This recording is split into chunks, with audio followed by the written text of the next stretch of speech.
today I'm going to talk about something very, very different than my usual talks, which are around SEO and link building. I'll talk about productivity. I've never given such a talk in my life, so I expect this to be kind of roughly put together, as I have a lot of experience in this topic, but haven't ever presented it.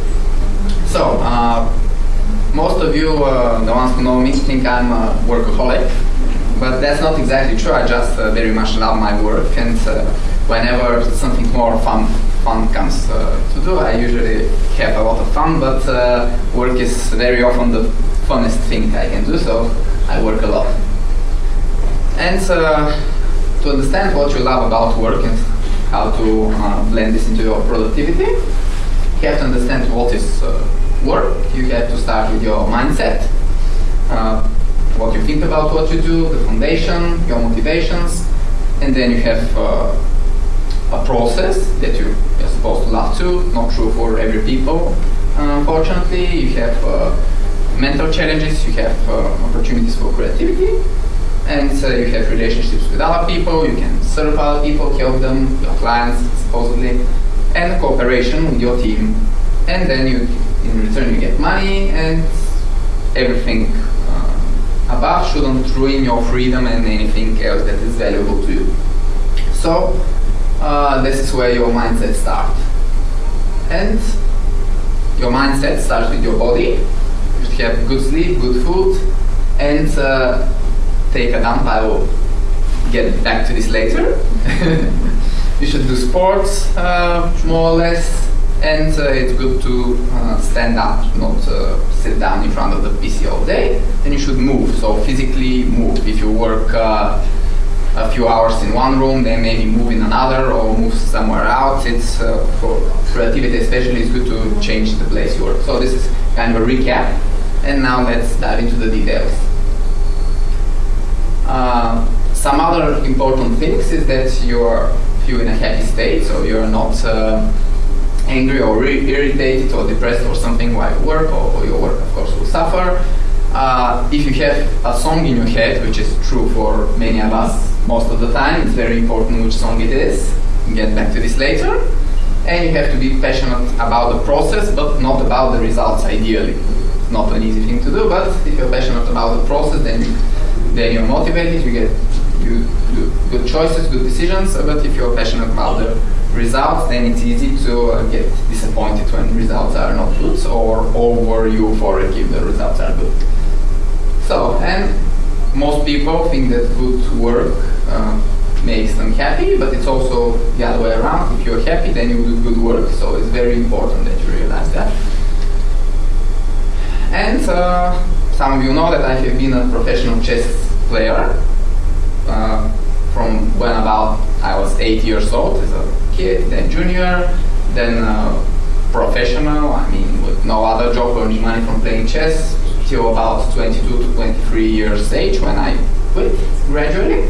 And I have played over 3,000 professional games.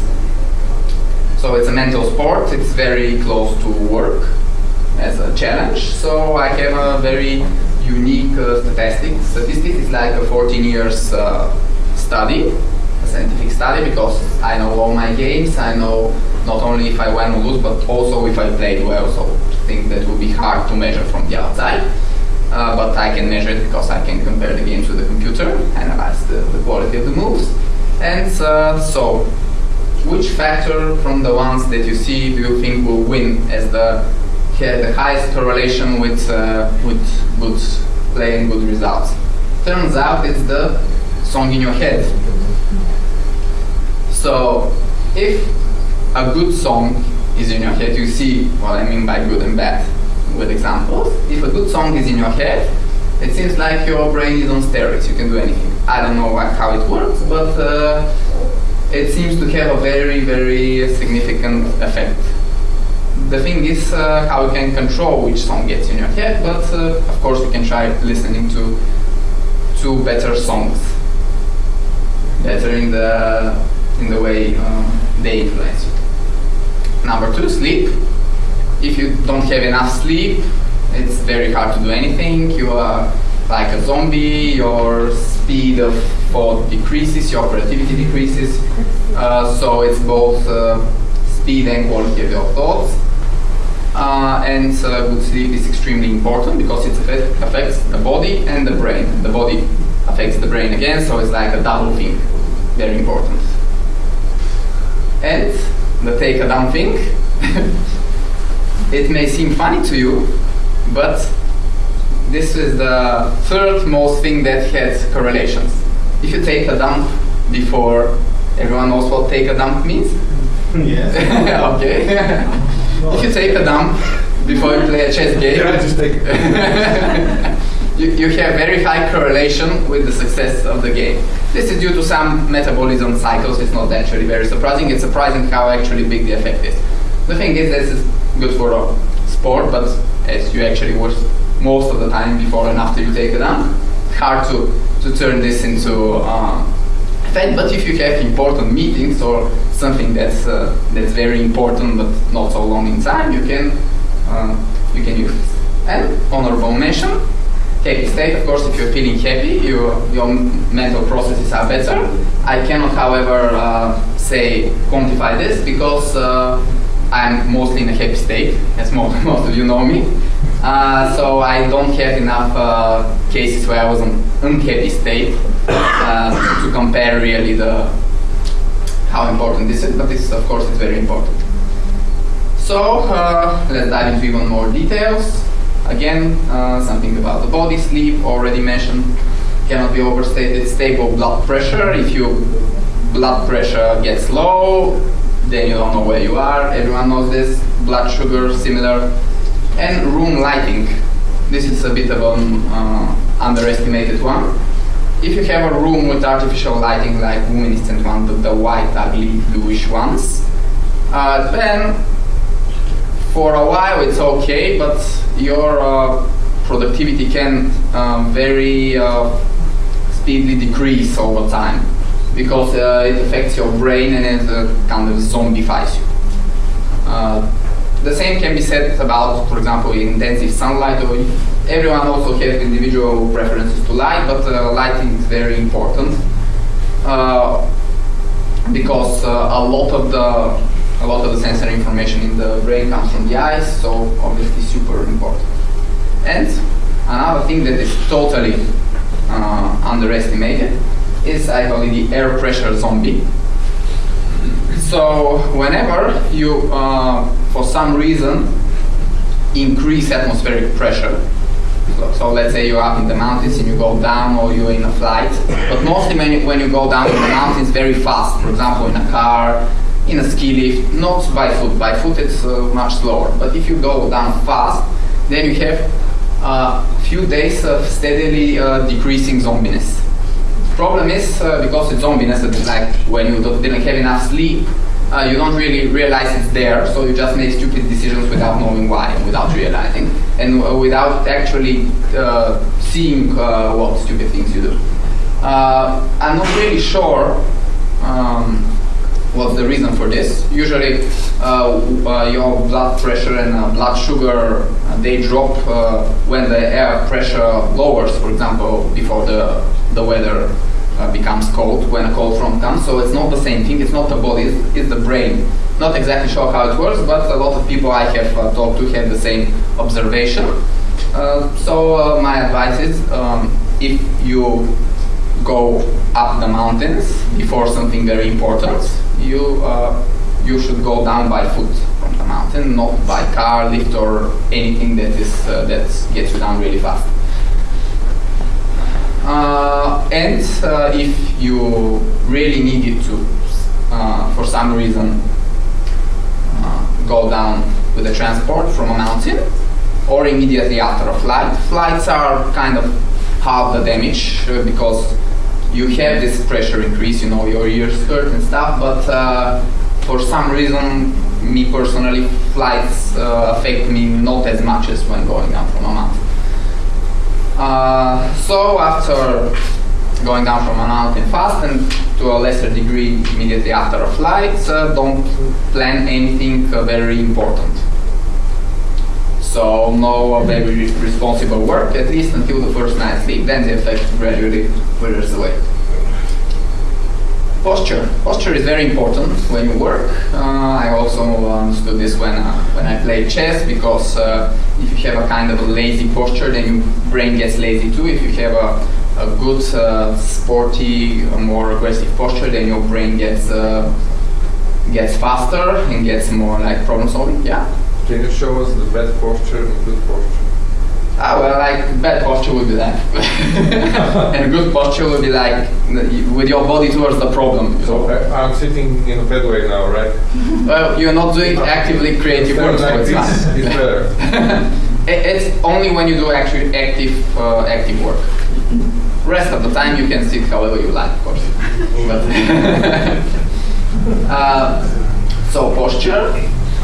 Mind and body are in a two-way relationship, so everything your body does affects the mind, and everything the mind thinks affects the body, so your body should always give the right signals to the mind. Don't overthink stuff.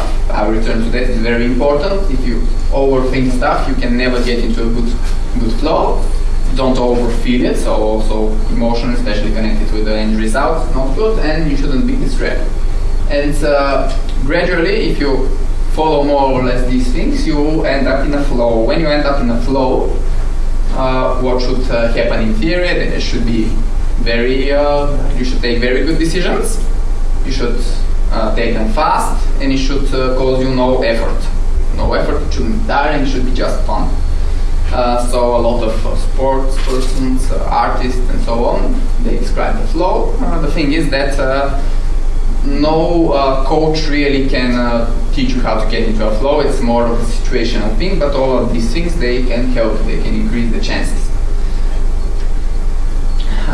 So your body should feel well, and this is not the same as posture. Posture is the mechanical structure of your body sitting or standing or whatever, while your body feeling well is more connected to your cellular stuff, your metabolism, your tones in Bulgarian. So this from sports and food and good sleep and everything, your body should feel well.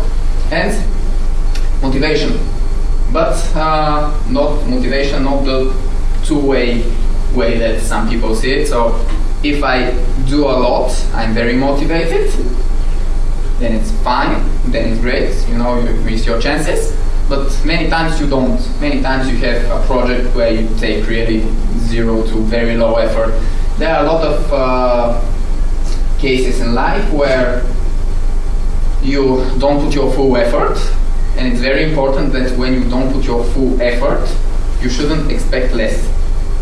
Because if you expect less, you achieve less. If you put a little effort, but have good chance, because a lot of things in life is just chance, then you can still have a great result. So it's very important that you don't lower your expectations, and best of all not to have any expectations at all, but in projects where you put low energy, low time, low effort, low anything, they can still work.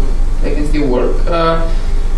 For example, if you were when you were in university, you were going to exam and you didn't study at all, and it's better if you don't put any bad expectations about the exam, right? When you don't study, it's better to say, okay, I didn't study, but whatever, we see what happens. But not say, oh, I didn't study, so I'll fail, whatever happens. Because if you think that way, it increases the chances it will actually happen. Because you will not subconsciously put the efforts you can put when the time comes to actually achieve the result. And there's another thing in the flow, it's the mastery thing. So when you feel I'm very good at this, it's not some kind of fake pride, but when you can feel this in sports even when you're losing. So for example, you're doing your very best, but you're just unlucky, and you're losing, but you still feel good. So when you feel you're good at this, then things happen in more or less the following way. I'm going to play a short clip. You should copy this.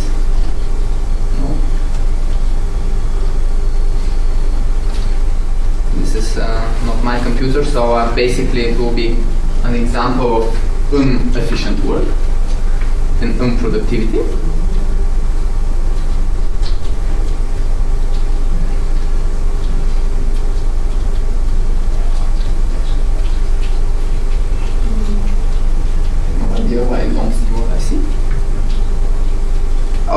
going to describe the clip. It would be easier. So the clip is from tennis, and it shows how Roger Federer against Novak Djokovic makes an amazing shot, a tweener, and Djokovic is totally, all of the stadium is US Open, all of the stadium is just, wow, Djokovic is like, what do I have to do to beat this guy? And Roger Federer is like super happy and pumped up, and this is 1 point before match point, so this is the point before match point. And then the actual match point for Roger Federer is just a bombastic return of serve that Djokovic cannot even touch, and that's it. So the most important thing is not the actual point where Roger Federer shows his greatness, but actually the following point where he gets so pumped up and so euphoric in the good sense that he just bashes away the return and finishes the match in super style. So at some point you can get very good at something, and then when you feel that you played a perfect sequence of moves, of decisions, of anything, and then you get a little short-term euphoria that can be helpful if your head doesn't go high in the clouds, so you should just still remember you're just human, but you just had a good period. But this can be good short-term to boost your flow. And actually, this is one of the things that sustain flow. So you make 1 or 2 good decisions, you see immediate good results, good feedback, and then it's this positive reinforcement cycle continues. And what happens in the end is you have, let's say, a few hours of very, very productive work, and this euphoria that probably causes some hormones in the brain, it helps. I should go back to the presentation. Yeah. Okay, so more stuff about motivation. You know what motivates people, ideas, compassion for others, love. But there are also other factors that help with motivation. Laughter is a very important one, because when you laugh, anything that prevents the flow, like fear, anxiety, stuff, gets away. So laughter is like the killer for fear. And of course teamwork and all the nice social boosts for connecting with people, all of this can motivate you and also help you achieve a working goal. And so, get back to the song that can go in your head. So now I'm gonna show you the best song that ever gets in my head, depending on results, and the worst. So brace yourselves. So this is the best. When this song was in my head at about, I think 13 or 14 games in a row, I played chess by performance, not moves and stuff like this, but results. So the result I made against my opponents at a level like cosmically higher than my real level. And well, let's say that if I'm at level 5 and the world champion is at level 10 at chess, I played at level 8 or 9 with this song. So you can imagine the difference. Well, I'm not such a strong chess player. I have been in top 1,000 though, so I'm very, very far from the world champion. You can see the text of this song is really nicely motivating, and not just motivating, but also resilient. So when you get this thing in your head around for hours, you can imagine the good effect this has on your brain. It just, you get the subconscious message of, it's kind of conscious and subconscious at the same time, because you feel the song, it's not entirely conscious.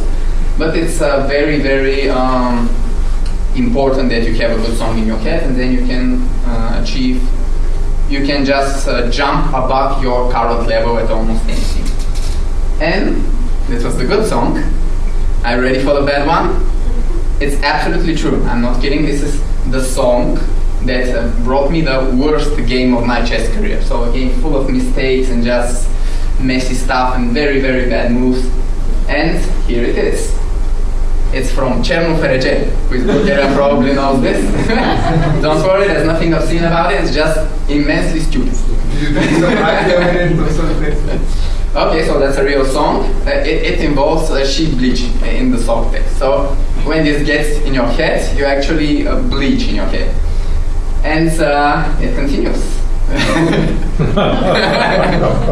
Give you some time to read it. So when this gets in your head, your productivity decreases massively. I can say, right? Chavez has a similar effect. But it's not about the style. If you get a song with some self-defeating text, like for example a very sad romantic song or something about pain and loss, and then you get, unless you somehow have a different meaning of the song in your brain, let's say for example you can hear a sad ballad but you can connect it in your mind with something good, and then it's different. But if it's just the text, it's not connected with some other emotion, then it's just as bad as this. And this is really bad. It doesn't get away. You can try singing other songs, but then it's just for a minute, and when you think of something else, then it gets back. And it's very important that around important stuff like very important meetings, presentations, and doing some important work, you listen to some nice songs and try not to be in public spaces where you can hear anything, because that's the that's the problem. As you can tell, I didn't have this song on my telephone or MP3 player. I just heard it from some friends, and it couldn't get out of my head.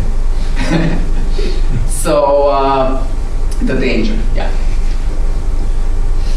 And now we're continuing with kind of, until now we talked about the person, us doing the work, you, and now we are taking a bit of a shift to the process. And for now we will be between the person and the process. So how do you approach the process of work?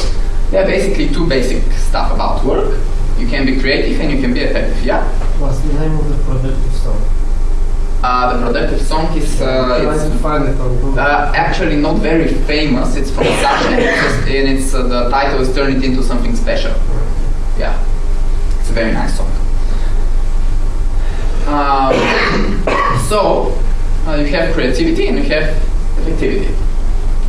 All of us know that creativity and effectivity don't go very well together.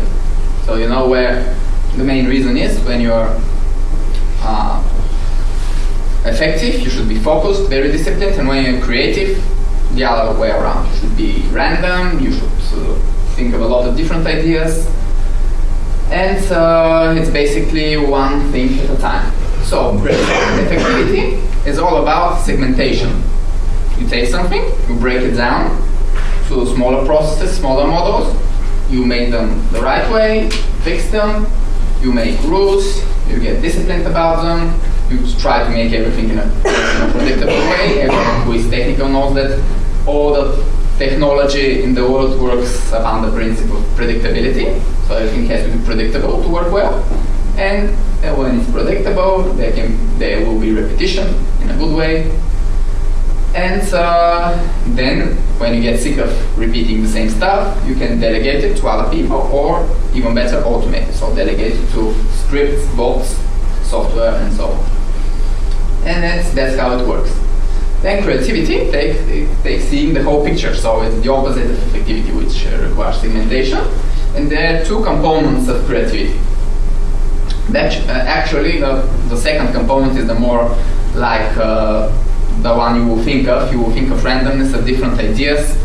But it's very important also the first one, because if you don't have knowledge, if you don't have some objects in your mind, you don't have stuff to play with. So, for example, if I now tell you, okay, tell me a new idea in the domain industry, and you basically just know what a domain is, then you cannot be actually creative about the domain industry, because you don't have stuff to play with. You don't know the players, how it works, and so knowledge can be separated into facts, patterns, spectrums, very important, and dependencies.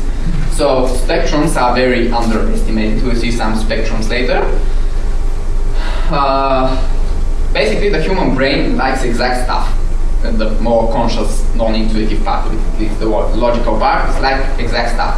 It can deal with the fact, it can deal with a pattern, something mathematical, an equation, a dependency, so if this then that. But spectrums are a bit more complicated because you cannot divide the spectrum in pieces, it's a whole. So, and spectrums are very important for things that are connected with people. Not only, but a lot of people, a lot of things that are with people are spectrums because it's hard to put people in boxes. People are complex and they can stand at different points at a different time on a given topic. It's quite complex. So the spectrum is very important. For example, you can make a spectrum in the domain industry between the companies that are focused on quality and the companies that are focused on marketing. So you either have good quality, you focus a lot of effort on quality, you don't have then time and resources for marketing, so you expect your product to sell yourself, or like for example GoDaddy, you focus all your efforts into marketing, and then you have a bad product because you don't have resources to improve your product and you don't really care because you have customers anyway, you are a sales machine. And it's a spectrum. There are companies all over that spectrum. For example, on one end you have GoDaddy, One and other companies that are very good at marketing and sales and not very good at product. On the other hand, you have great companies like Internet BS, Hexonet and others. They have great product, not so much marketing and advertisement. And you have some that are in the middle. And you even have companies like OVH that have great service for servers and terrible service for domains. So then for each service you have your own mini spectrum of stuff.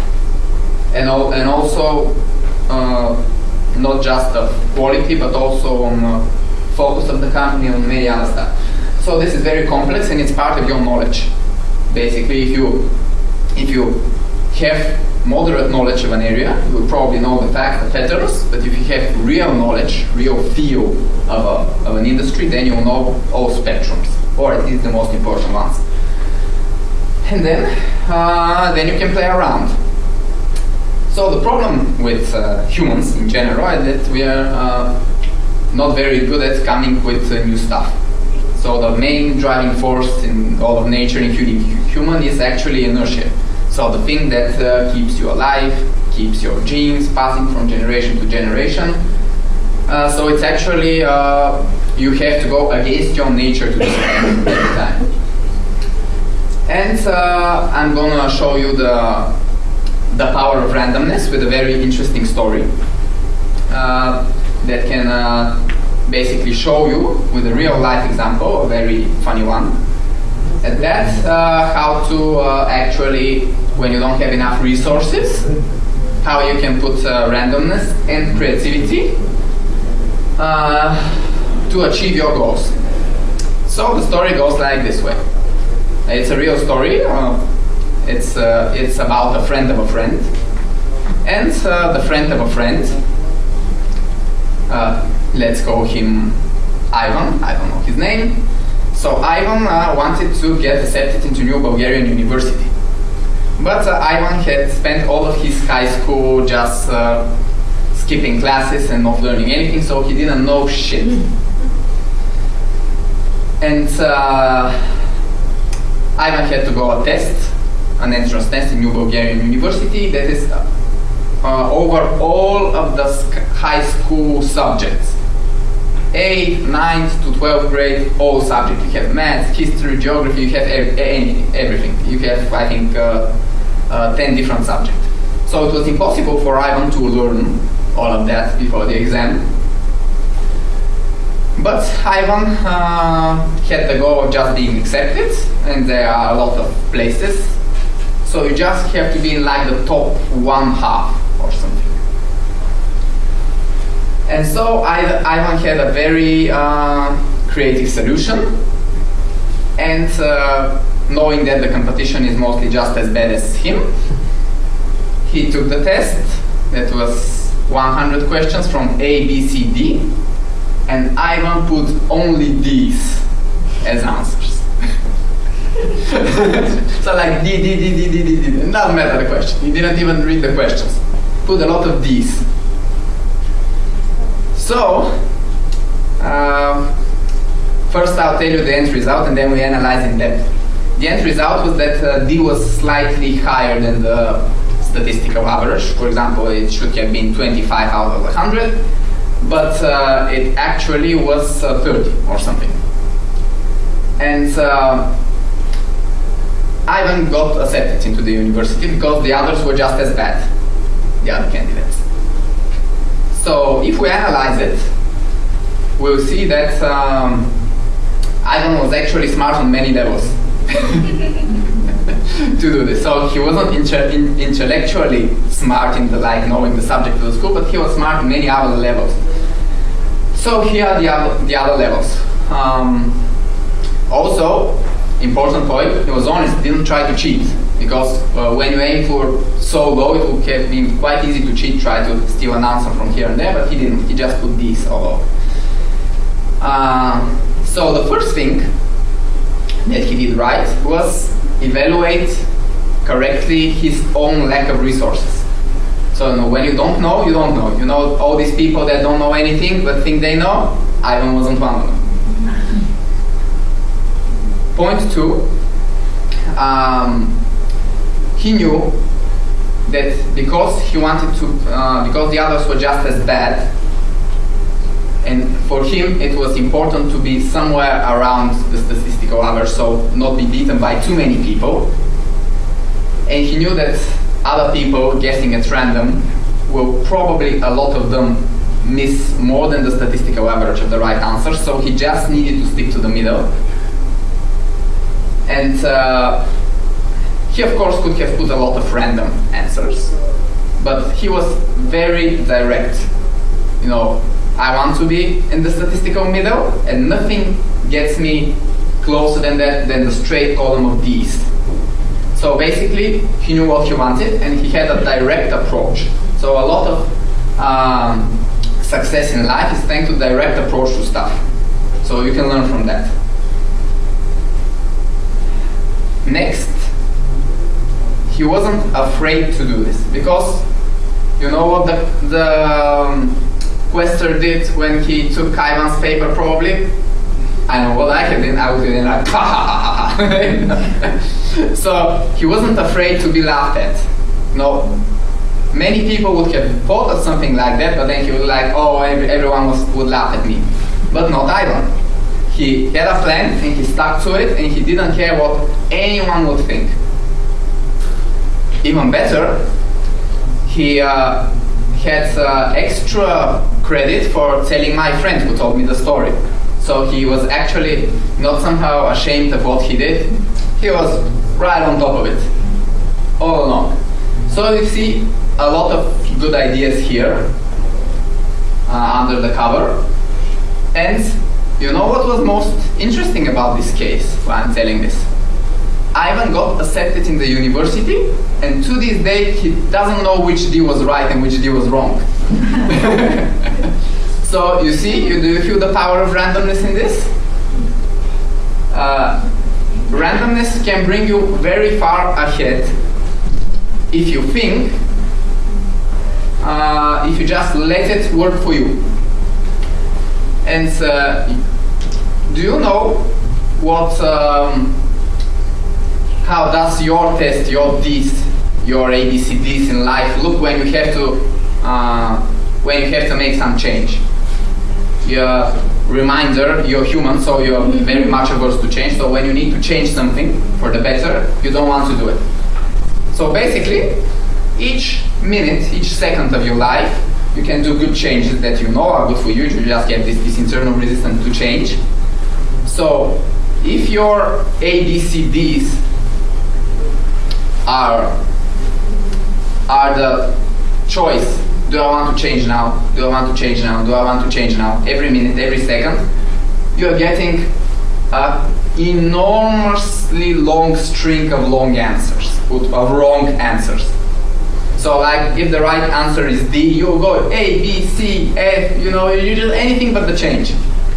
everything that is in your comfort zone, but you don't want to do anything that is the change, because you have the internal resistance. So here you can learn from Ivan, because what he did was just force the randomness in.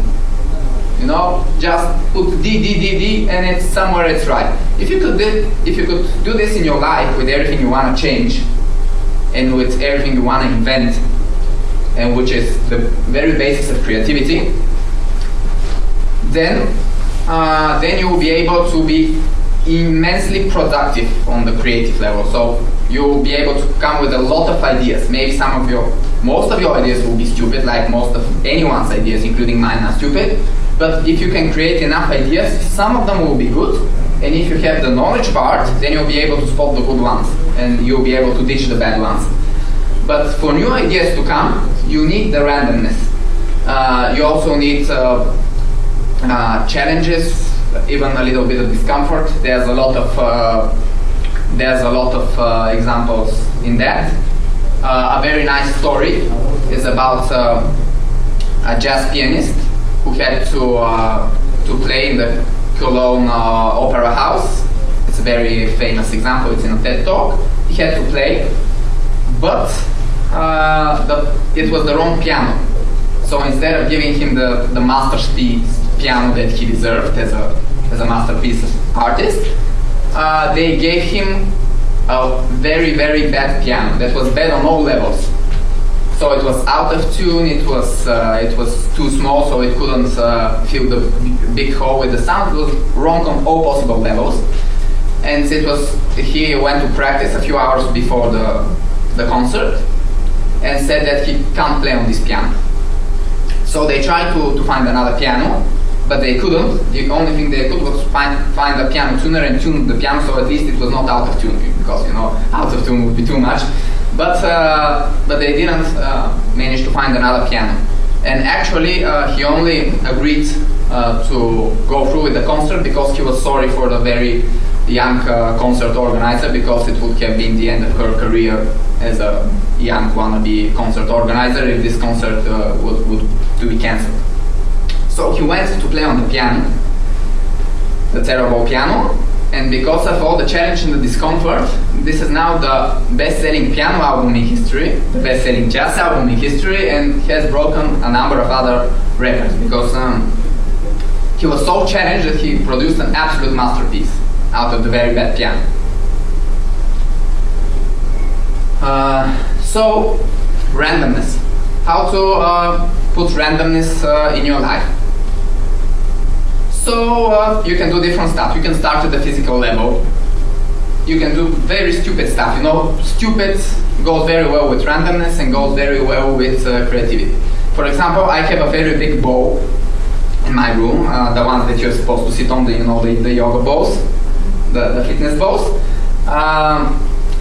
I got it and thought it would be wonderful to sit on it, and then I sat on it for a day and I got tired of it, and I said, I'm going to just sit on a chair or stand working standing up. And I was gonna basically throw it away because it takes a huge part of my room. But then I say, okay, I'm just gonna kick it around the room so it is in a random place every time. And you can do this like physically random stuff. You can trust me that it sneaks into your brain and makes you more creative in some levels that you cannot really consciously understand. But stuff like that, like I said, changing the place you work, all of this helps. But remember, the thing you have to remember most from this about the creative and the random stuff is Ivan and his D's. Because every time you're not being creative, you're missing on an idea that can basically change the whole work process for the best, because there are always tons of such ideas, you just never think of them because you're resistant to change. And randomness can help you, and remember that if you could put total randomness in your motivation to change and to improve, this will improve your life more than a genius. Actually, you cannot go above the genius, because the genius is like doing new ideas like 1% of the time. If you could do full random, you could do maybe 5-10%, but you can never go full random. You have too much resistance to it. But you can push in this direction very hard, so against your nature, and this will lead to amazing stuff. So basically, this is what I can say about creativity, because it's a very internal process. So it's hard to do a stimul for creativity apart from aiming for this randomness. So creativity and effectivity, as I said, in such a relationship. But this is at any given point in time. So this is not your life.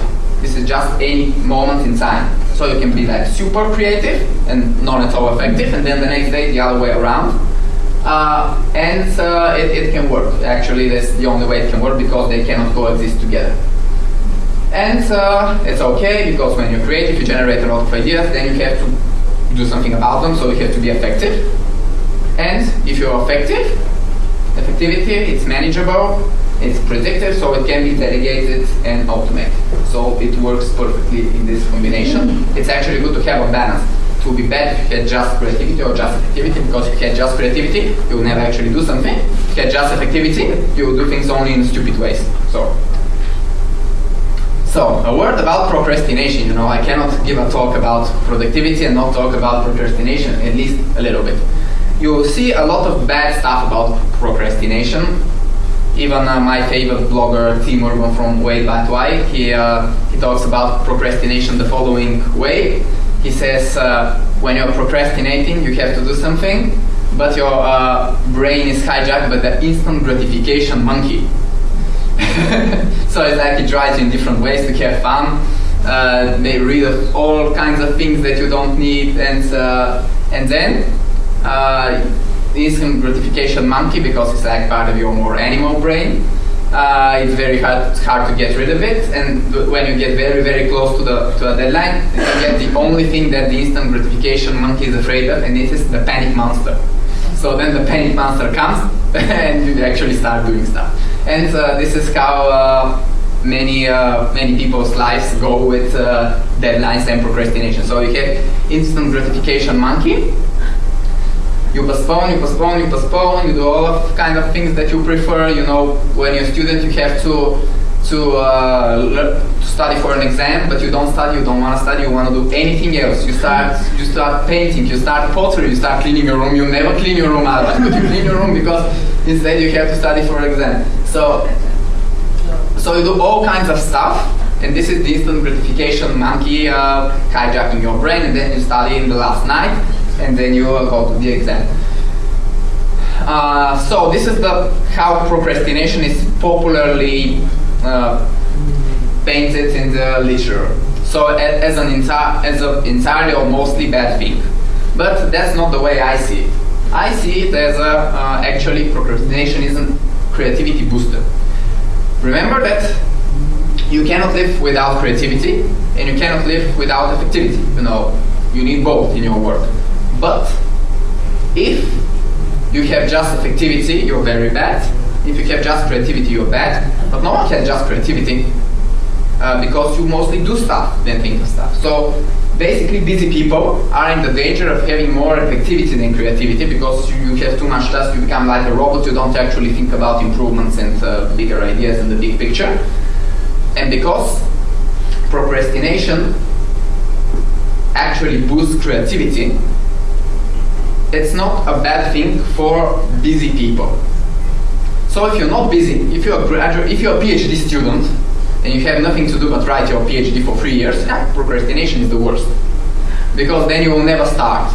You will never start, and you feel bad about yourself and all of that. But if you're very busy, actually procrastination is a reminder that some of the tasks you have accustomed to do like a robot, maybe you can delegate them, you can automate them, and you can be more creative about them. So actually, when you don't want to do something, you don't want to email that client, for example, that you don't like, maybe there's a reason about it. Maybe you can find other better clients. Maybe you don't want to do clients at all, you want to do something that's more suitable to your character. So a lot of stuff can be done when you turn procrastination in the right direction, when you feel you want to procrastinate about something, so not like when you're too busy and you never get to it, but when you want to get to it but never do, then it's time for a change. You can delegate, you can automate it, or you can do some grand change. And you shouldn't feel bad about yourself. It's a signal that you're not doing on a micro level the things you love, and you need some change. So actually, procrastination is good. And if you're so disciplined that you never procrastinate, you miss this science, and you will end up being the robot you don't want to be, because you be stuck with those mundane tasks that don't boost your creativity. And so if you were to remember 2 words from this talk, I want this to be the 2 words: scale and speed. So this is the building blocks of effective work. So first I want to talk about scale. Everyone knows that me and my company were all about scale. We used to own 500,000 domain names. We have sold more than 10,000 domain names. We used to have like 10,000 websites, and some of them were so low quality and so high scale that they were generated with the push of a button. You just did ding, and you had 300 websites created. And they were making money, and all was good. So scale is very, very important. And it's important because scale doesn't mean just that you have more of the same thing. There are some things that you can never actually see, learn, and feel until you get to the right scale. So scale is a necessity. It's not a choice. And the important thing about scale, which is that it leads, like one philosopher, I don't remember who said, it leads to quality improvements. So it's, if you have 20 of the same, it's not twice as having 10 of the same. If you have 20 of the same, maybe something will improve in the quality. We'll see examples, a lot of examples like that. And the other thing is speed. We'll talk about speed more, but this is the 2 building blocks of productivity when we go to from the level that's you to the level that's your work, your computer, your project, and so on. So scale. Scale is about creating a chaos and then controlling it. That's simple. So like you scale your eyes, boom, you take a lot of stuff. You try to maximize every good KPI that you have in your project, and then you see to control it, and you see to optimize for quality, which can only come after scale. You cannot do quality before scale. Before, for example, if you write a headline, and you say, oh, okay, this headline sounds nice for my Facebook share. I think people are going to click it. Or maybe you write 2, an A/B tester, but that's not scale. The website that went into Alexa top 100 of the world from Facebook sharing alone, it was called Upworthy several years ago. It had articles that were read more than 5 million times in a matter of week. So you can imagine the virality. And virality they say is only 2 things. People need to click what they see, and then when they see it, they should share it so someone else sees it on the Facebook and clicks again, and the process repeats. This is virality. It's nothing else. So one of their 2 main components was people clicking on the headlines. So they had like a master level of clickbait. You cannot imagine. You know how they did it? 20 headlines. Not 2, not 3, not 5, not 10, 20 headlines. That all of the headlines, they were following the clickbait principle, the main one. So not give away all the information, don't give no information, give some of the information so the person will want to click and find out more. The main clickbait principle.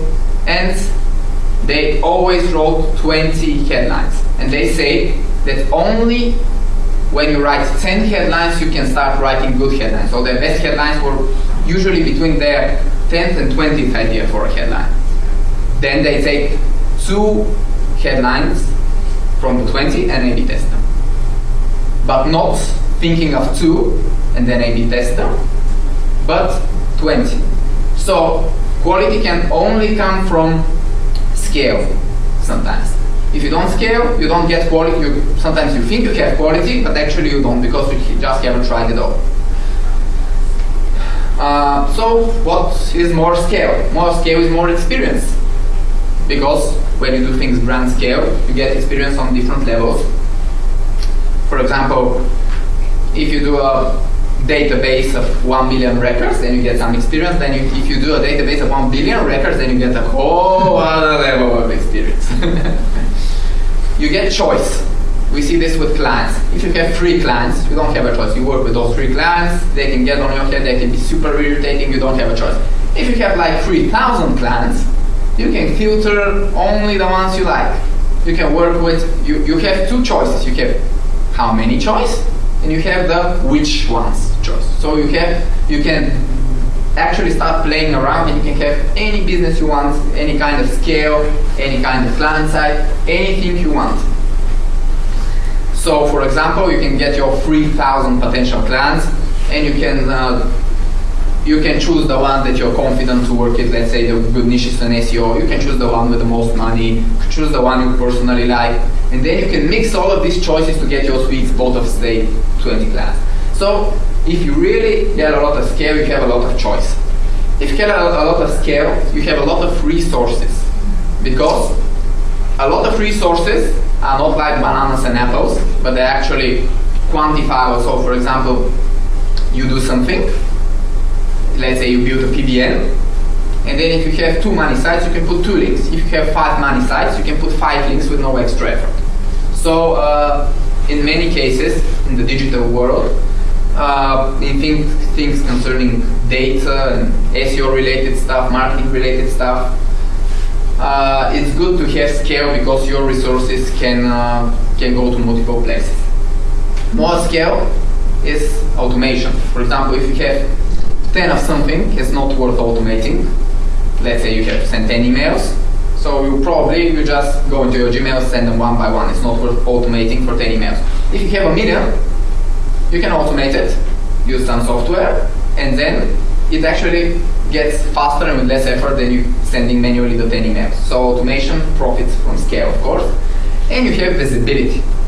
So, for example, think about a bison and an elephant. So like the bison is a nice, good animal, like grazes. The elephant is also good, nice, big animal, grazes, but the elephant is much more famous. Why? Because it's the largest animal. If one day another animal comes that will be larger than the elephant will lose a lot of its glory, because it will no longer be the largest animal. So with scale, especially if you can be number 1 in scale in your industry, comes a lot of visibility, because humans like to look at the number 1, the top spots, the largest.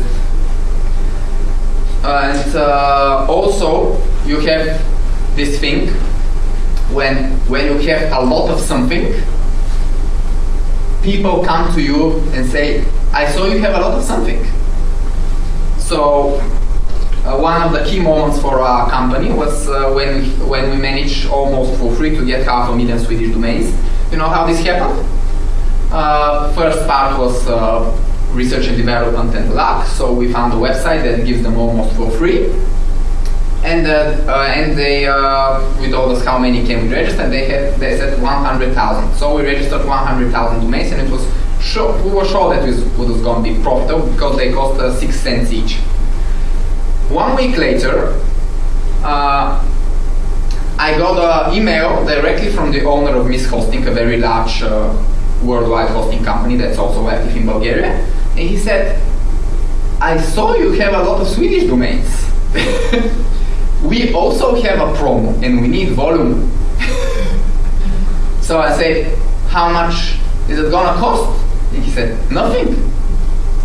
So we made 100,000 registrations for free via his company. In revenue, this resulted in something like 200,000 level of revenue, just because he saw that we already had a lot. If we had not 100,000, but maybe just 10,000 in the beginning, if you wouldn't have seen us, all this profit would have been missed. Because in the digital world, it's very easy for people to cooperate. See, he needs volume, so for us it's basically free money. But the sad thing is that people want different stuff and never meet, never manage to find out that they can enter a win-win agreement.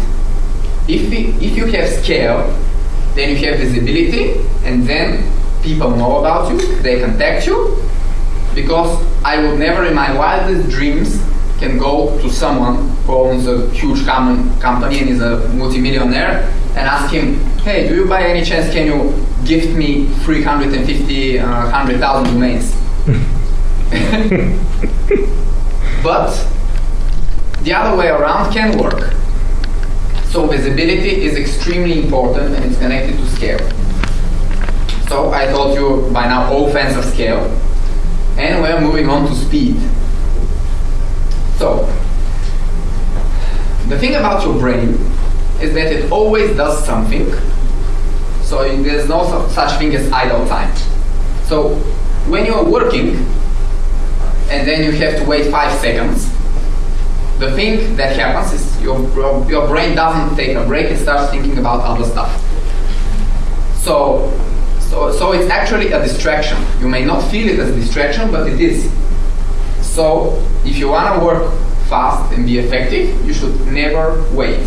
This doesn't mean never rest. You should rest, absolutely. You should take breaks and don't zombify yourself and stuff. But when you work, you don't make useless mini breaks of seconds, which means that your pace will be very high. So speed is about 2 things. Don't drop the pace and don't stop. Now if you imagine a marathon runner, they run as fast as they can for 3 hours and they never stop. Even though they could stop for 10 seconds, but what's the point? They will just lose rhythm and waste time. So your work should look the same way. It's like a marathon race. Don't drop the pace and don't stop. More speed is more experience because you get through more stuff, so it's good for your personal improvements, learning, and so on. And more speed is more scale because if you don't have speed, you cannot cover the scale you want. And as we learn, scale is super important. So there's kind of a myth that there's an inverse relationship between quality and speed. So you can be only one of the two. You can either be fast or you can be good. This is total bullshit. It's a myth, and this can be true if you do something that is very, very attention to detail prone. So if you're a neurosurgeon, if you're an artist that paints one painting for 10 years, you know, that kind of stuff. So this is mostly not a real life thing. Actually, in real life, you can be fast and good. So attention to detail, a lot of people confuse attention to detail with overthinking. So attention to detail is doing things the right way, and you absolutely should do things the right way. Overthinking can be defined as ignoring your intuitive urges, which are usually correct if you have good intuition, and replacing them with your conscious thoughts and logic. I'll tell you just one thing. Evolutionary, you have intuition for at least 500 million years, and you have logic thought for maybe 1 million years, give or take. So imagine how much it took to perfect one and how much it took to perfect the other. So your intuition is your number one mental asset. Your logic thoughts are very good in mathematics, programming, and so all of these very, very logic-prone areas. But they are not good when you take general choices. So when you take general choices, better trust your gut feeling, your intuition. Bonus thing about intuition, it works instantly. You already know what you want to do. So you don't have to think about it. So actually, there are situations when even if you start thinking, it's already overthinking. You don't have to. And overthinking is the number one enemy of productivity. There's nothing else that kills so much productivity such as overthinking. Because a task, a decision that should take you 1 second takes you 1 hour. Why? In 1 hour you can take 500 other decisions that are important. So attention to detail, don't confuse it with overthinking. And attention to detail, the importance varies among industries, and in online marketing and SEO, which are very scale-prone things, you shouldn't have so much attention to detail. It's better to go as, you know, Karutsar, who has watched my other lectures about SEO. You can go the Karutsar way and just scale it to infinity. And of course, there are industries that attention to detail is very important, but most of you are probably not in one of them. So, a word about multitasking. So, the thing about multitasking is it's actually an illusion.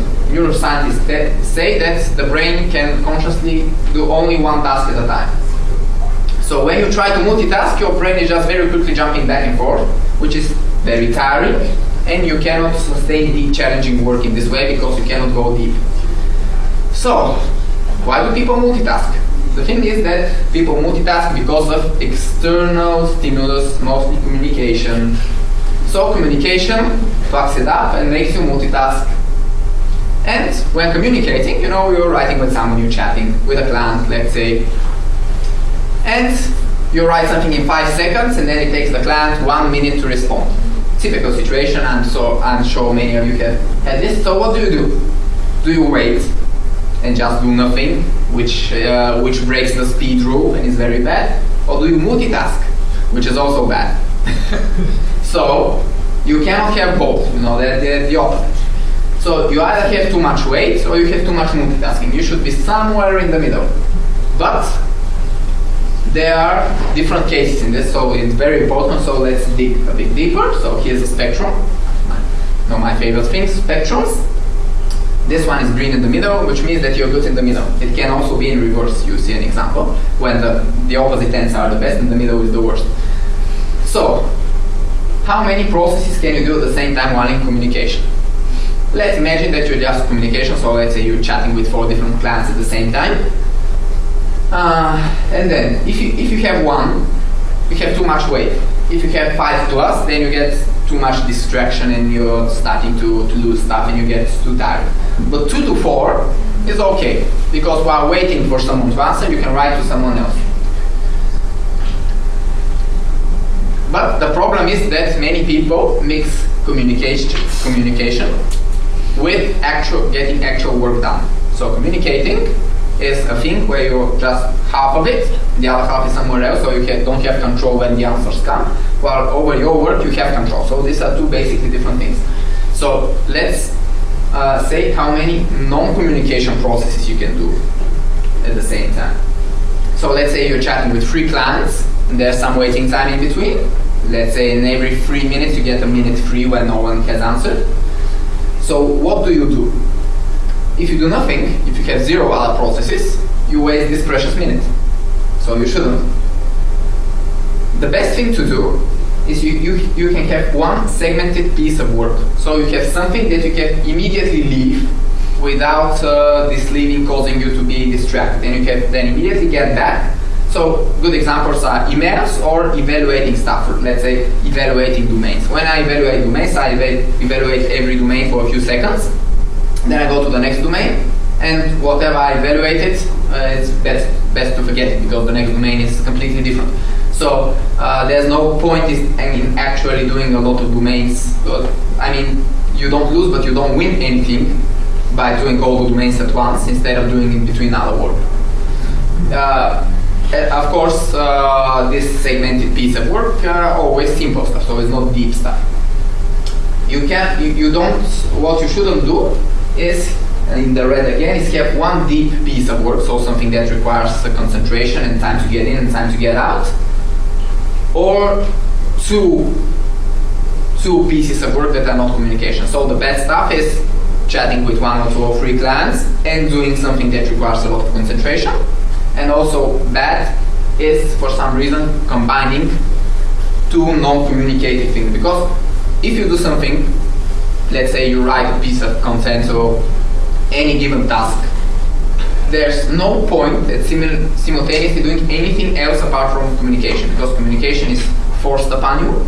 It comes, someone writes you, and if you want to write back, of course, immediately, otherwise it doesn't count and it's not a problem. But if it's let's say someone on your team waits for an answer and you want to write, or an important client is waiting, then it's best if you have too many of those distractions to do segmenting piece of work like email during those, so you have just small bits, you don't have anything super important, super deep, and then after work hours, let's say you continue working for a bit, then there are no clients, your team is gone home, and then you do the deep work, something like this, a balance.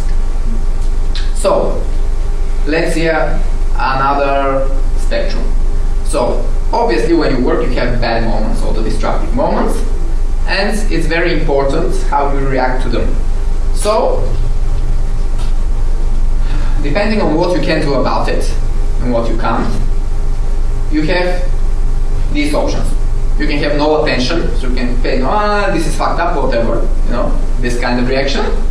And then you have no reaction, and what you save time, because you put zero time into it. Or you can have full attention. If it's something important, something fixable, then you can just fix it, and it's great. You made an improvement, hopefully for long-term improvement. What you shouldn't do, however, is have some attention. Because in this case, you don't have full attention to fix the problem, but you also waste your time and you get distracted with some attention. So the middle is bad here. And there are also other kind of spectrums where you should actually not be in the middle.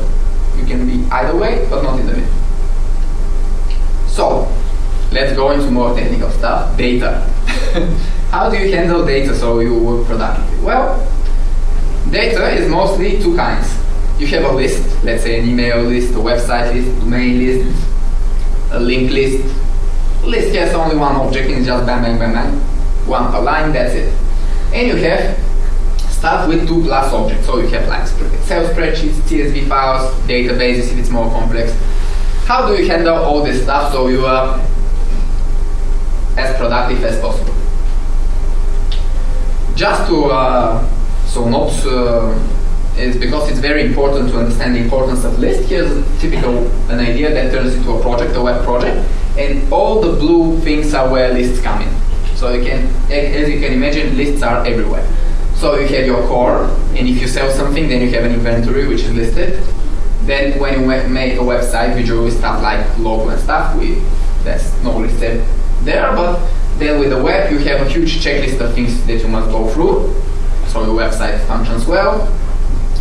Then when you go to marketing, it's all about lists, email is lists, outreach is lists, and sales is also lists, and when you go into link building, it's all endless lists. List of domains, list of PBNs, list of links you bought, list of guest post opportunities, everything is lists. Or at most you can have maybe 2 objects in a CSV or spreadsheet. But lists are extremely important for your work. Because a lot of, and also you know what lists are good for? Scale. So, how do you go about lists? So, first rule, never touch Microsoft Word. You know, this is the worst program for lists ever. It's built for school projects and stuff like this, or for, I don't know, books. Something that requires you formatting a text and making it more beautiful. When you have a list, you don't actually need any formatting, so you don't need Word. Excel, you should use not for lists that are with one object, but for stuff like more complex spreadsheets and stuff. For stuff that is one object, so let's say emails and so, you can use text editors like Notepad++. I'm very well familiar with Notepad++, so I'm going to talk about it as a text editor. Of course, you can have your own preference. I think there are a lot of nice ones. But Notepad++ isn't the only thing you need. You also need a list manipulation program. So, for example, Notepad++ cannot do the following. You have these several thousand emails and another several thousand emails, and you want to get every email that's in the first list but not in the second list. That's extremely common, right, in email marketing. Yeah, So if you, but it may not be emails. It can be domain names, it can be websites, it can be everything. It's just subtracting. I don't know how to do this in English. So like bunches of stuff. So this is one of the typical things that you often need. You also often need to get two lists and get all the objects that are in both lists.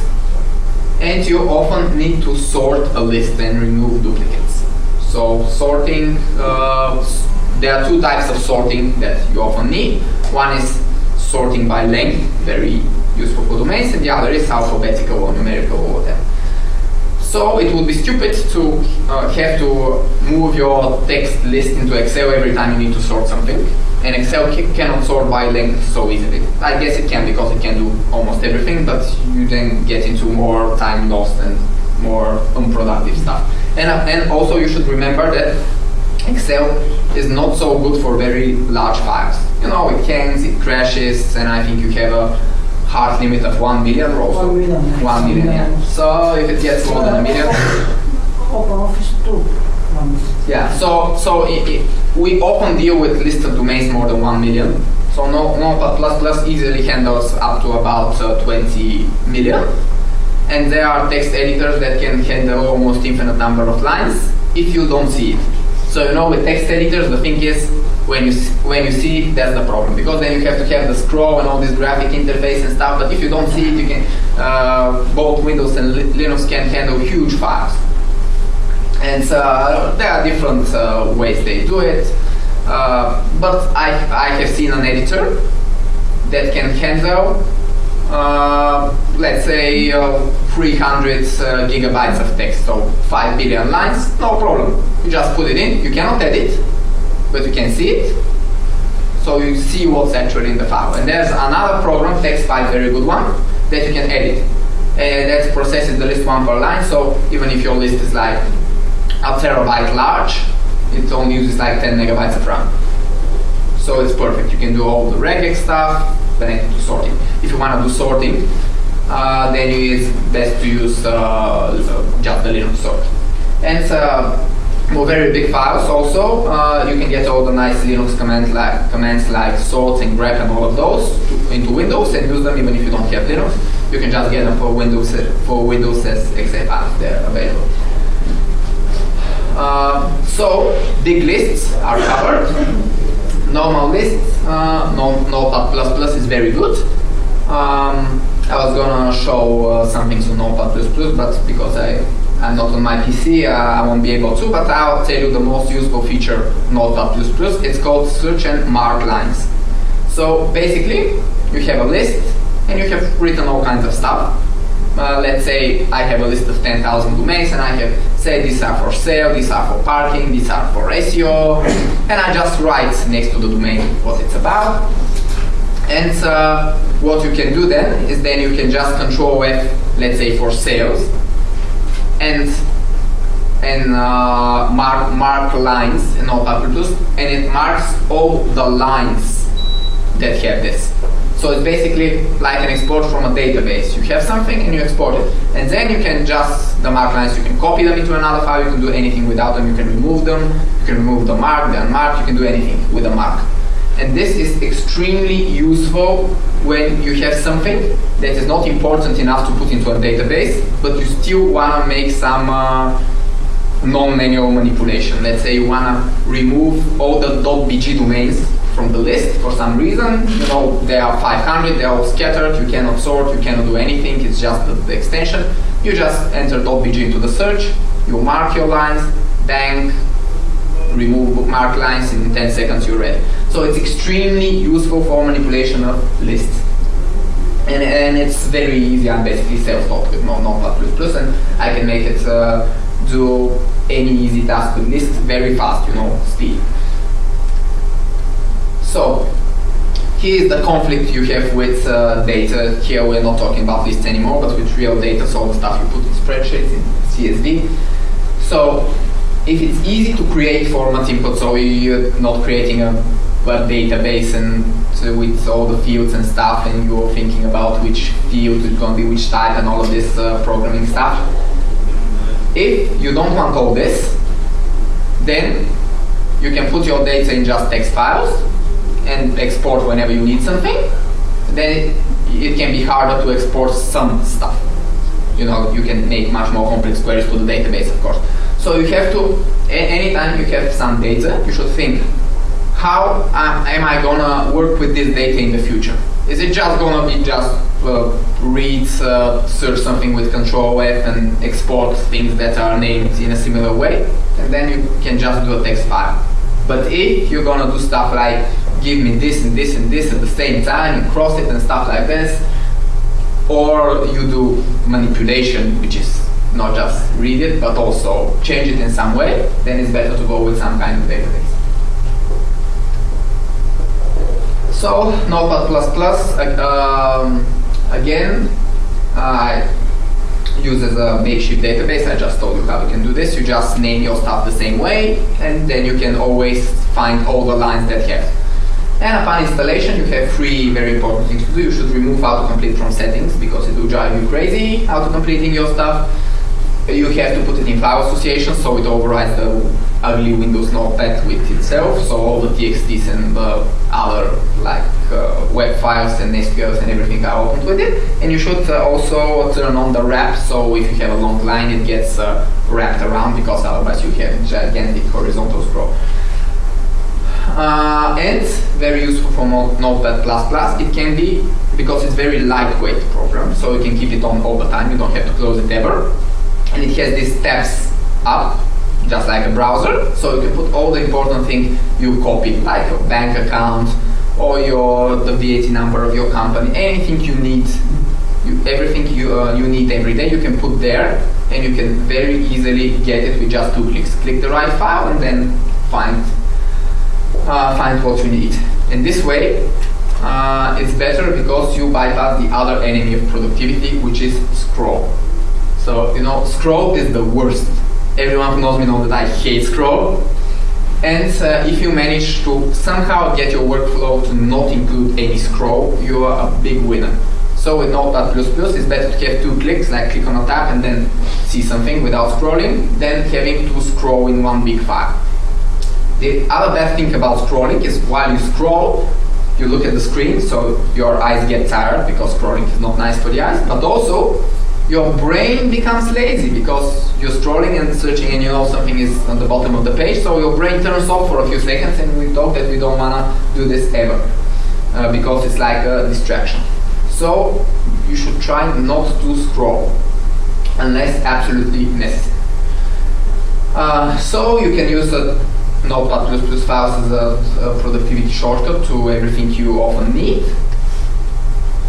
And now let's look at your whole workspace and tools and everything, your whole picture of work.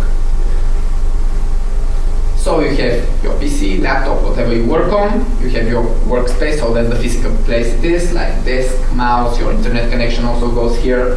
Then you have Windows, so if you're a power user, Linux operating system, modifications of course to increase your work. Then you have your physical but not physical space in the computer, your desktop folders and all the allocation of space on your screen. So this means everything you keep open at all time, your tab with Gmail, your tab with Facebook, or your other browser tabs, all of those. And then you have your text file editor, which should be open at all times with everything that you're ready to copy from. And it should be Notepad++ or something else that's lightning fast, because you're going to use this all the time, and you're also going to use it for lists.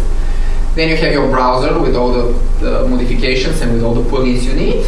Then you have to have something to chat with your team. We use Rocket Chat, but you can also use Slack or something else.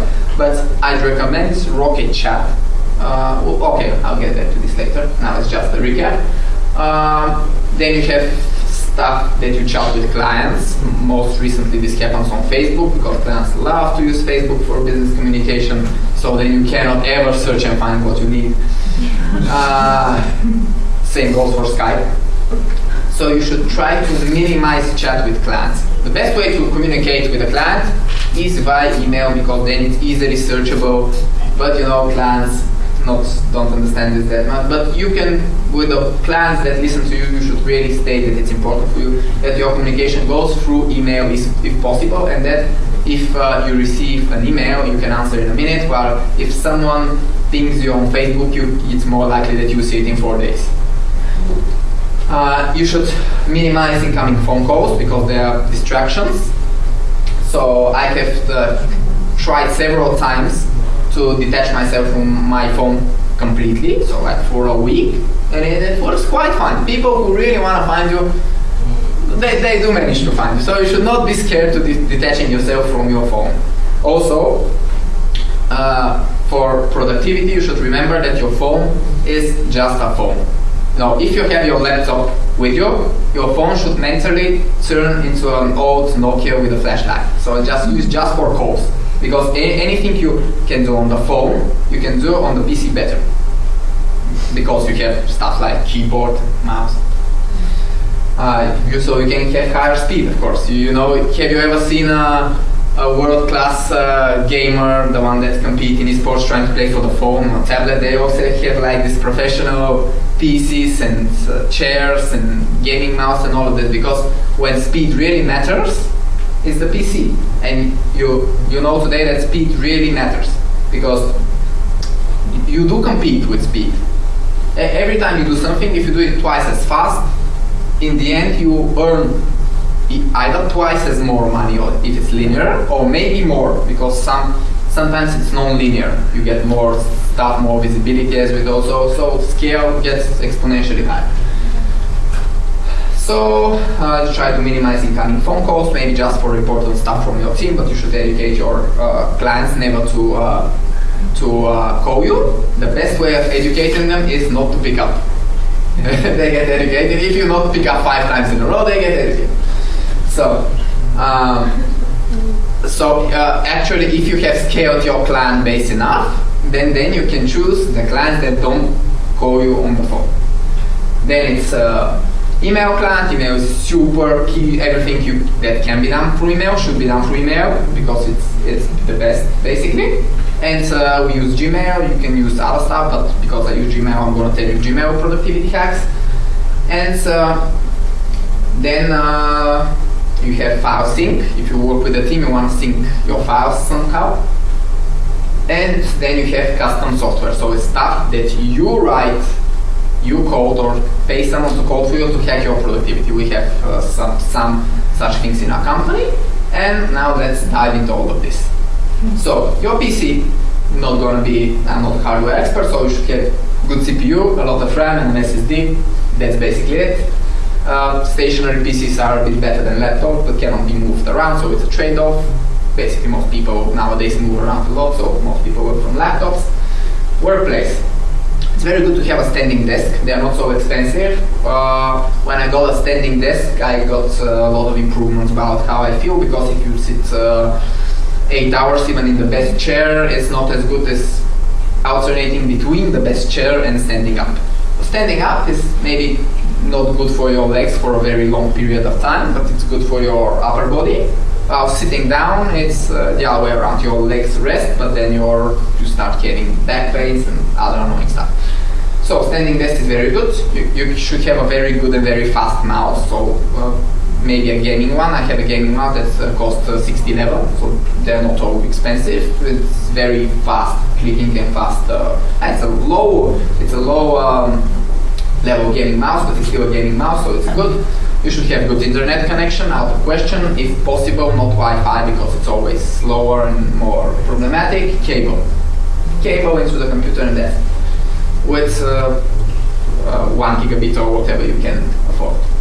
So, what you should modify in Windows to be productive? Of course, probably best to have Linux if you're a power user, but if you're with Windows, classic shell. So classic shell are, all this annoying stuff that came with Windows 8, all these blue squares and purple squares and green squares and all of this annoying stuff. Classic shell just makes all of this vanish. You get your old start menu and your Windows start looking like normal.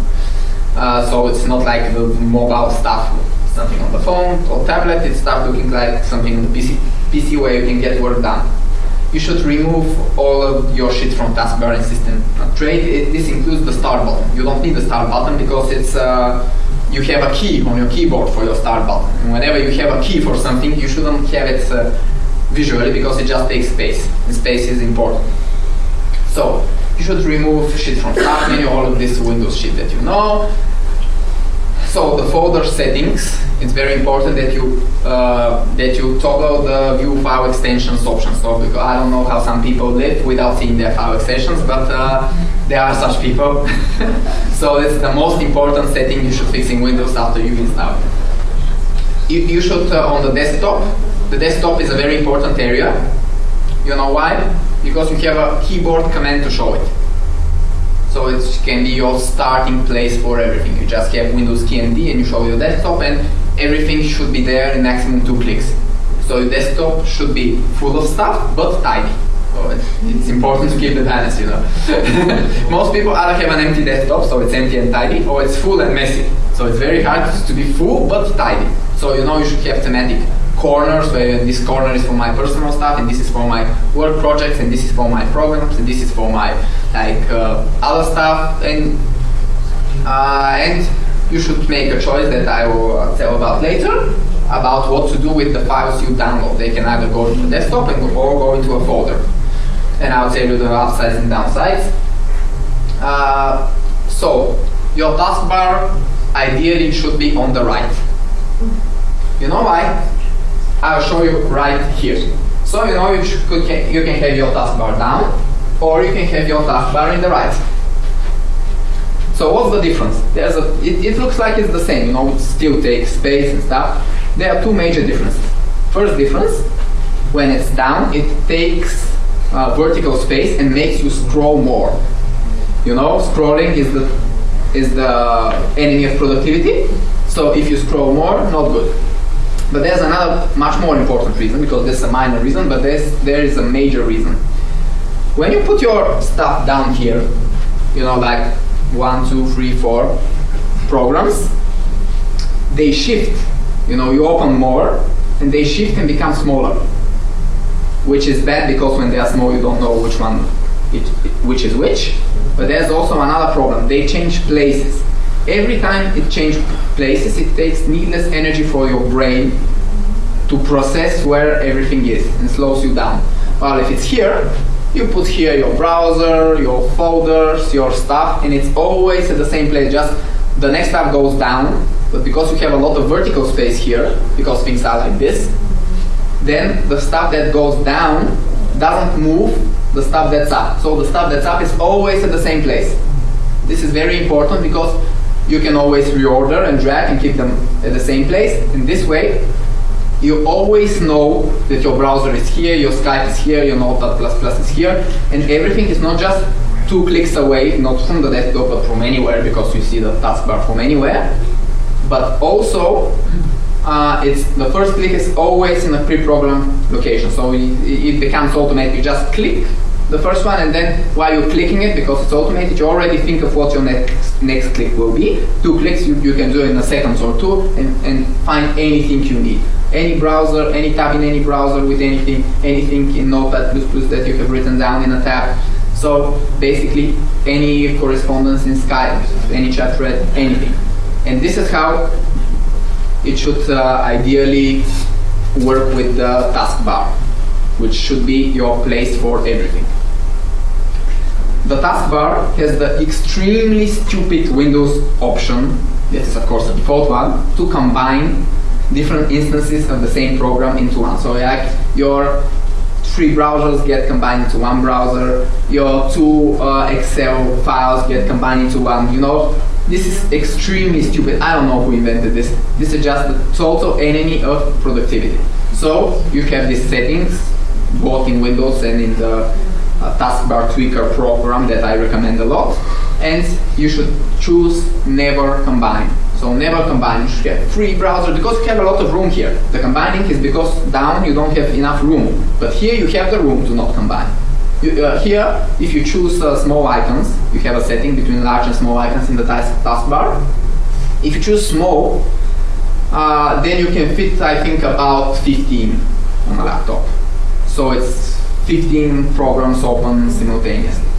That's a lot, because in the browser you have tabs, so there's not like 15 tabs in the browser.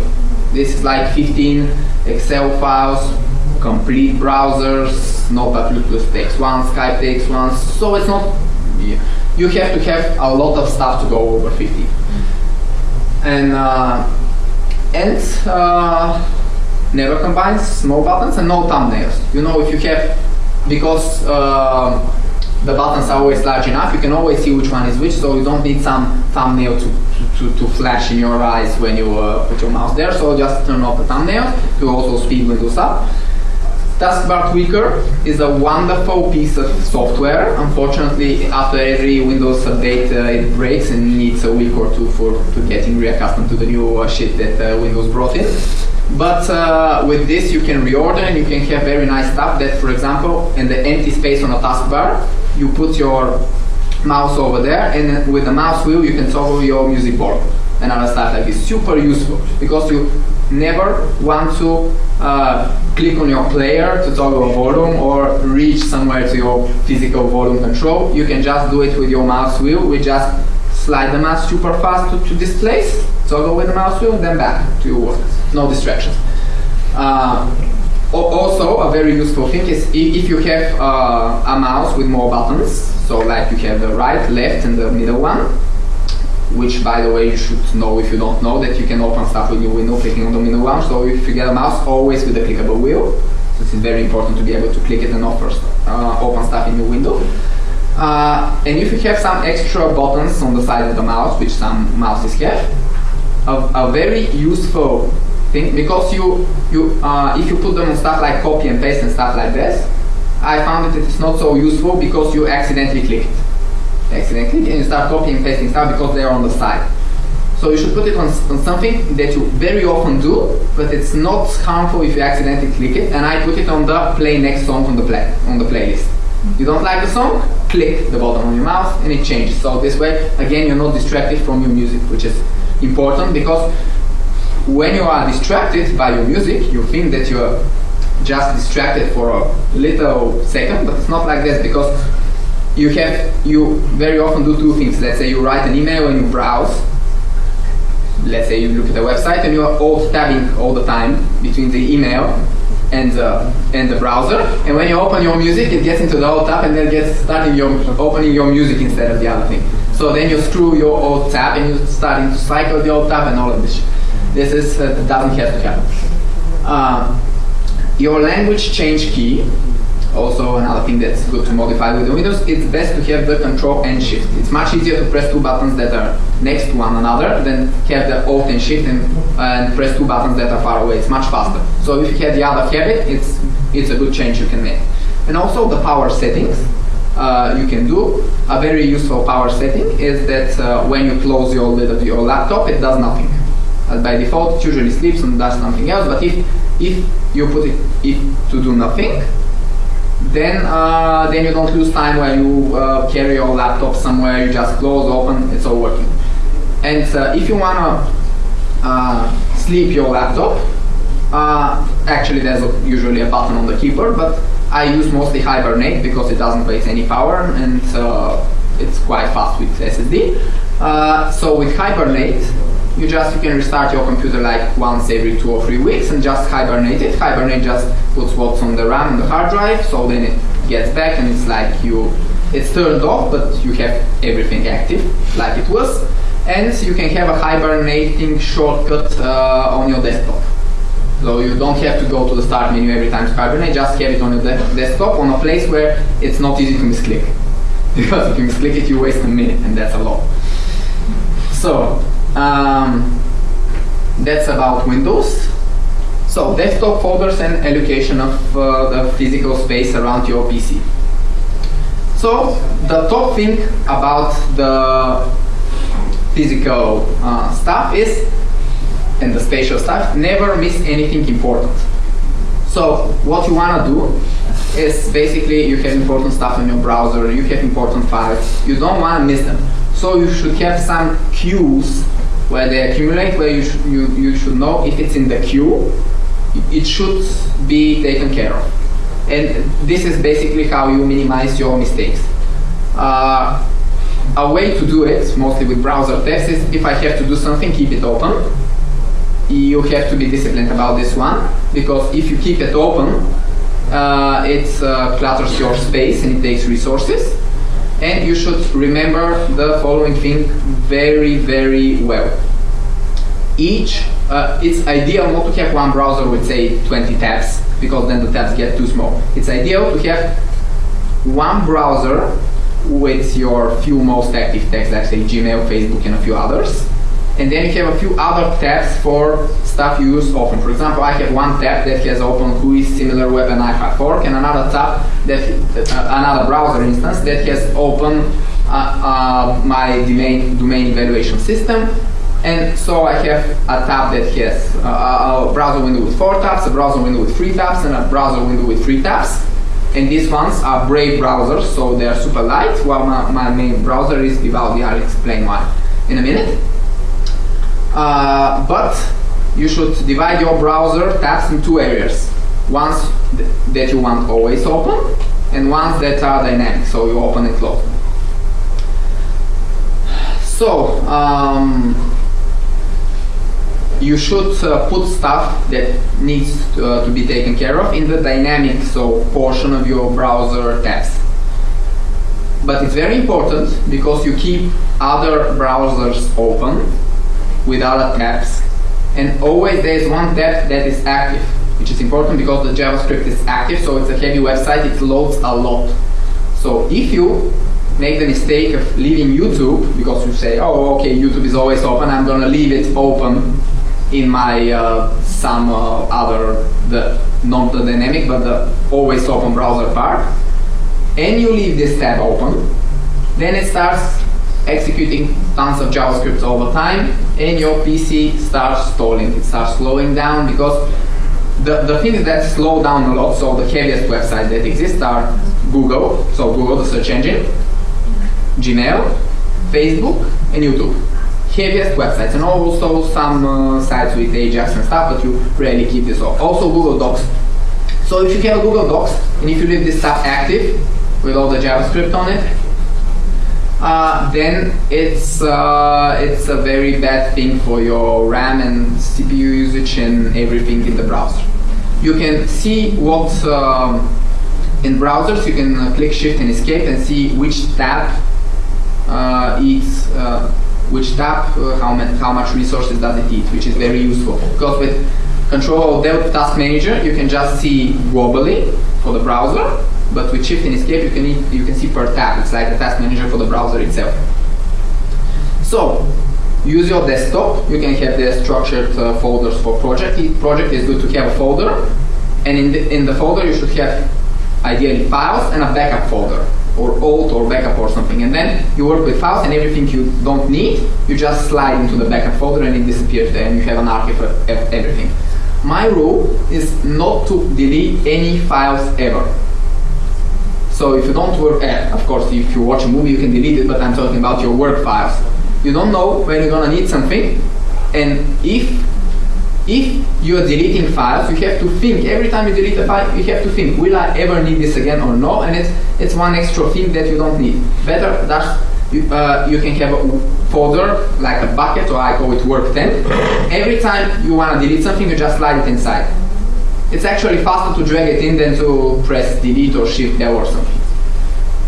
Everything you need is there, and you keep this you keep this shortcut of this folder on your desktop, so just from desktop or anywhere you just slide inside if it's chronologically sorted. So if you need something, you just go to the date. It's usually recent, but if it's from far along, you go to the date and you find it there. Also, if you name your files well, you can use the search, or you can also type. You know some files name starts with AP. Just go to the folder and type AD on your keyboard, and it just goes right to the file. It's very, very fast. You don't need to use search or anything. This one is even faster. So, work 10 folder, and you can have 2 ways of handling your downloaded files. It depends on how many files you download from the browser. If they're not a lot, you can keep them on your desktop, get your shit done with them, and then slide them into a project folder. or the work temp if you no longer need them, so like the analog of deletion. Or if you get a lot of files and they will clutter your desktop, you can do a dedicated queue folder that is just for these files. And it can have their own work temp, you just work, slide there, and it's very fast. And it's important that you won't miss anything. Also, about the missing stuff, you can have the following distinction. Eisenhower, who was a very productive former president of the United States, has said that things that are important are seldom urgent, and things that are urgent are seldom important. So urgent and important, rarely the same thing. So you can have your most important stuff on your desktop, so things that you want to look, that want to trigger ideas about your project, but the urgent stuff you can keep in the queue, not to clutter your desktop, something like this. And browser windows and tab distribution, I told about this. So, the browser. If you have a team, I recommend using a shared browser, which means that all of your team logs into the same browser with the same passwords, the same history, the same bookmarks, the same everything. This will save you a lot of work time. The important thing is that you have to trust your people, because then you have to give them access to your paper, everything with safe passwords, basically. If you trust your people, no reason not to give them access to your browser login. This way, you all work in the same browser, and everything is synced. If today I go and enter a password and save it, after the sync goes like in minutes, everyone in my team has access to this website with the password saved.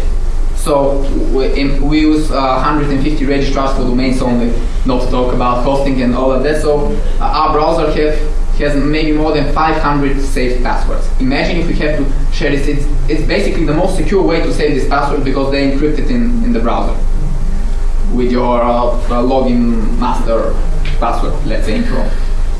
If you put them on a list or send them over, it's more of a security risk than if you keep them on the browser. So your browser has to be Chromium based, because if it's not Chromium based, Chrome extensions won't work, which is a huge thing. So Chromium based, so you basically have the choice between Chrome, Opera, Brave, and Vivaldi. So I used Chrome until recently, but then Gmail updated its interface, and maybe because my Gmail has about 1 million emails, it lags a lot, especially if you load a very long nested thread. So any other Chromium-based browser has zero problem with Gmail. I don't know why just Chrome, and it's not just with me, it's also other people from the team. So we abandoned Chrome, we moved to Brave. Brave is very nice, super fast, so Chrome extensions work, but doesn't have sync. So we cannot sync our passwords like with the Chrome login. Opera is nice, but also doesn't have a sync, so in the end we chose Vivaldi. Vivaldi is a little slower, but I have a few more slides. Vivaldi is a bit slower, and it's very annoying that Google commands don't work on it. So you write site colon in the address bar and it doesn't point you to Google. Annoying stuff about Vivaldi, but you have to open Google and then put it there. And Vivaldi is a bit slower, but if you have a powerful PC, you should be fine. It's highly customizable. You have a lot of amazing stuff that I haven't gotten through, but it's interesting. So the browser extensions you should have are uBlock. Of course, you should block every ads, YouTube ads, and so on. Google Translate that lets you select word and send it directly into a Google Translate is very important. Authenticator for 2FA, autofill, or something else to fill in forms. For example, when registering domains, especially, it's very important with some websites that cannot remember our data. It saves a lot of time. You can put per site, per field, what to enter in which form, and you just enter the website and everything is filled. Perfect. I don't care about cookies, my favorite browser extension. You know, all this, every website you log in for the first time says a safe cookie policy, gone forever. Just none of that shit. And CLUT. CLUT is shortened for cycle last use tab. You know how in the browser, with Control tab, you cycle all the tabs, but you very often jump back and forth between two tabs. Let's say you open, we evaluate domains, and we also look at, let's say, archive org or Ahrefs or something, and it's in two tabs. So you don't have in Vivaldi you do, but in the other browsers that are not so customizable in Chrome, you don't have something to cycle between the last tabs. So this CLUT, it saves it with Alt and W, or customizable, of course. Alt and W is very nice because it's like Alt and Tab, but with W. So then you can cycle with Alt tab and with Alt W between your tabs. Chat with team, I said Rocket Chat. It's a bit of a high-end solution, but it's free, open source. You just put it on your server, and then you can customize it. You can do whatever you want. For example, we have a bot that checks domain store availability that can be registered only manually, and the bot is a cat. And when it sees the domain available and someone in the team must register, it just pings everyone with meow meow, the domain is available, and the domain. So you can do anything. It's really nice. So sync and backup. You can do basically two approaches to sync. You can have sync online in a file like Google Docs, or you can sync on the PC, and whenever someone updates a file, just it updates for the other users too. Basically, if you frequently modify something or 4 people work on a file, it's better to use Google Docs. But if not, Google Docs is slower, and an Excel spreadsheet is quite, laggy. So it's easier if you have pCloud with shared folders. I'm going to explain briefly how you do it. You buy a cheap premium pCloud, like I got $100 forever deal, something like this. Then you put everything you want in a pCloud. It also has backup. It's a backup. And then everyone gets a sync folder to the pCloud folder and works in their synced folder, not their main folder, which is actually online. You see it on your hard, but it's just a virtual drive. It doesn't actually exist, it's just online. And then whoever in their synced folder makes a change in a file, it goes online to the cloud, and then from the online it gets to the other people. The other people get all the file updated on their computer, and if it's TXT file on Notepad and they're working on it, there's a prompt and it says accept the changes, which is very useful because it doesn't lock it. It doesn't lock it like it locks docs and Excels and stuff like that. It just says accept changes, and you just click accept, and instantly the modification of the other person comes to you live in Notepad++, and it's beautiful. So basically, the bigger team, the more problems with sync you have. We are mostly 2 or 3 people working on the same thing, so pCloud works good very well with 2 people. With 3, depends how often you update the files. And we have 2 more slides. Gmail. Gmail is very good because it's fast, scalable, customizable. You have browser plugins that affect it, and you can send from such a domain even without Google Apps, just with you make some record, an SMTP or something, and you do it, not that technical. It's also redirectable, so you can redirect anything that gets to a Gmail anywhere with a filter, just all of the posts, some of the posts, and you can send. You can get multiple addresses inside from different domains with your Gmail, and you can alternate with which to send. You can set defaults for this. Basically, very good flow. For Gmail, you should have the following browser plugins. You should have Boomerang. Boomerang, and actually that's the most important innovative thing I'm going to tell you today. Boomerang works the following day. It's a very cheap, paid but very cheap browser plugin that when you send an email, you put a boomerang, let's say in a week, let's say you send to a client or a prospect, blah, blah, blah, something you want to work together, and they don't respond in a week. After 1 week, if you put a boomerang for a week, the email gets back into your inbox as an unread email, and you can ping the person again. And because many times we receive an offer for the domain, and then we say a high price, and then the person doesn't answer, and we say, a bit lower, and you know how we sell domains.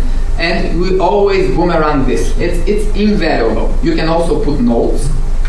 And here's how you should handle boomerang. The problem with boomerang is that it distracts you all the time. For example, 1 month ago, you emailed someone for a partnership or something, but it was not really important, but you put a boomerang to keep it in the flow after 1 month. And then after 1 month, in your most important work time, you get plus email above all, unread. And it says boomerang, but if you have a lot of boomerangs, you start confusing the boomerangs with your real email that's urgent. So I invented a very interesting hack. The boomerang works the following way. So the boomerang sends an email from you to you with a filter, and that's how it gets up. But you can put a filter and delete this email. So you can say all of the emails from me to me that have labeled boomerang something to be deleted. And this way, the email still gets into your inbox and still it's unread, but because it's not recent, because you deleted the recent one, it gets down. And this way you get the perfect flow. If you boomerang something from a day ago, which is urgent, you get it in the email list 1 day back. If it's from a week, 1 week back. If it's from a month, it goes down 1 month in the inbox. And this way you keep the urgent stuff urgent and the non-urgent stuff not urgent, and you never miss anything. That's how it works. And basically you can look just at the boomerang emails from the label and so on, but this makes the perfect flow for Gmail, because our Gmail, it's in the shared browser, 7 people use it, so you can imagine the flow. It's like after the filters for the inbox, it's something like several hundreds emails a day. So with Boomerang, you take care of that and you keep everything in the flow, and you can use Gmail like a CRM for clients that you're already in contact. Mail track, very fast. So mail track tells you if your emails are opened. If they support tracking, it tells if your emails are opened. It also tells you when, but this is sometimes lying, but you can tell it's when it's 5 seconds ago, obviously not true, but when it says 12 hours ago, it's okay. You can see how many times that opened, you can see from which device, because if you write a very important email and you see that it's immediately opened on a phone, but then you get no email in 2 days, probably the person opened and forgot, so you can ping them again. So it's important. Georgia's templates, it's amazing for templates. You put a template and then you put a shortcut with tab. Let's say you wanna write the price of the domain is something. What we very often write. You just put P and you put the tab, because you don't ever press tab in an email. So P and tab, and everything gets on. You just click send and done. So you can write an email, a big email with Georgias for about 5 seconds if it's templatable. Customization and folders. Of course, you can get folders for your team and so on. And the 2 very important things you have to customize in Gmail is make it compact and quit all this promotion and social and get anything in your inbox. And you can have filters for everything you don't need. If you don't need something, it's not important, just put a filter to archive it, and then it will be in the search, but it won't be in the inbox. And very fast, the last slide, custom software. 2 custom things you can make. Windows program, for example, we have about quiz checker, the thing about the list title, all custom programs written in C# for Windows. Probably in Linux you have a good alternative also.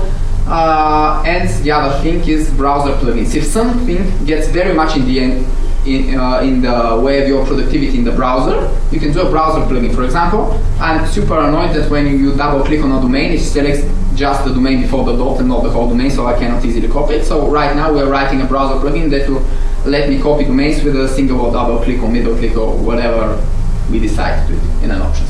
So basically, if the problem is really big and there's nothing that exists, you can always code it. And that's it for me. Okay.